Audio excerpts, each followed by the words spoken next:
interesting to integrate into the holistic community. And it's just a Absolutely. blood stick. It's just like a little Yeah, it's finger a blood stick. right. And Okay. Gabriel Cousins does that at his clinic. And Brian Clements does it, and many of the major practitioners. Robert Young does it. Okay. And let me ask you, how would you envision people using the information about the genetic modification to do anything about it? Oh, Because we need a absolutely. plan to Yes. do Yeah, something. We have a plan. It's called the GRL Campaign, and the initials stand for gently related to and respected organisms, instead of genetically modified or manipulated or raped or violently treated. So, Okay.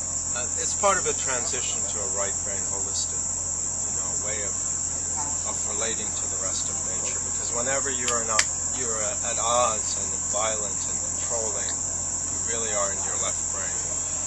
And so we want to treat all of life on this planet in a gentle, respectful, kind, compassionate, loving way.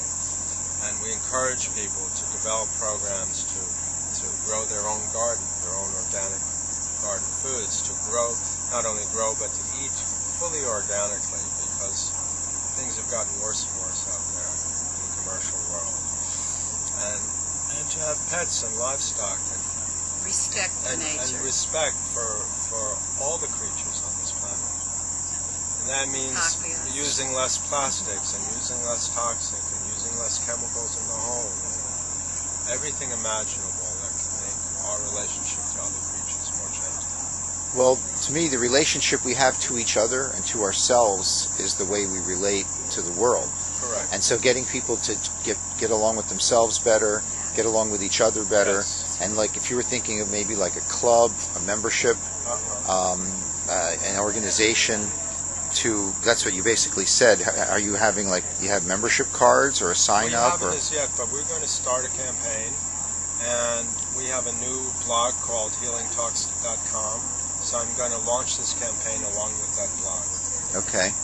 So it would be information on how to detoxify yourself, how to unite in your community. Detoxify your mind and your consciousness in relationship to the rest of nature. Right. And that goes along with detoxing your body. So do you use yoga to detoxify the mind? How do you get the mind control out of your head? Well, Nathan meditates. Okay. I do meditate, and I do have what I call a consciousness and life-centered worldview in which you begin to understand that we need to make the connective consciousness dominant in all aspects of our lives. And so when you're peaceful, you're more connected. When you're loving, you're more connected. When you have a sense of harmony between yourself and all of life around you and your partner, when you alkalize your body, you're more connected. So there's 1,000,001 domains in which you veer toward the connective over the separative. And it's a way of changing your whole life. So this would be kind of like a handout for people. They would join, and then they would get this information on how to join together, make community, be detoxifying mind, body, spirit. Correct. And you can go to our website and sign up for our monthly newsletter and get more information on all the activities we have. Give us the website again. The website is www.raw-wisdom.com. Okay, raw wisdom. And in terms of the panic effect of knowing about the genetic modifications and the crazy control people who want to push this down our throats, do we have some kind of prayer to bring them to the light?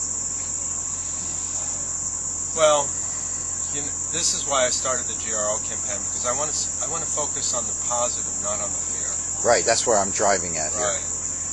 And the fact is, we all have it in our power to either convert a part of our lawn or find like we have a community garden, for example, which we share with other people. Right, so community gardens is another thing for people to start blogs about and try to organize in their neighborhoods.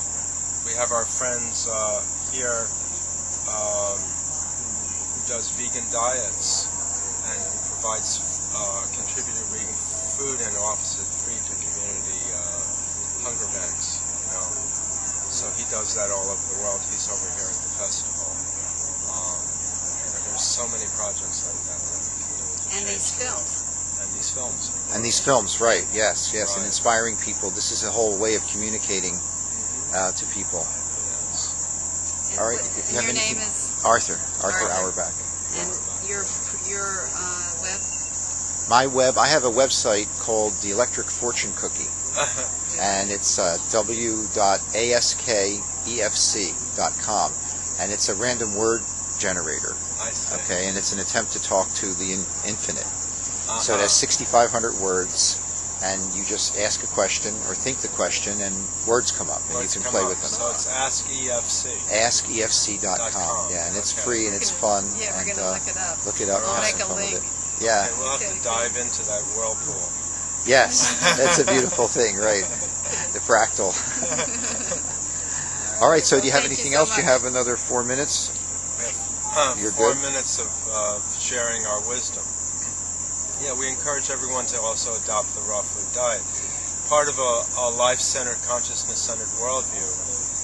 Let me explain a little what that is. First of all, there's the insight. If you ever watched the Planet Earth video, there are thousands of different species on Earth, but what they have in common is that they have consciousness.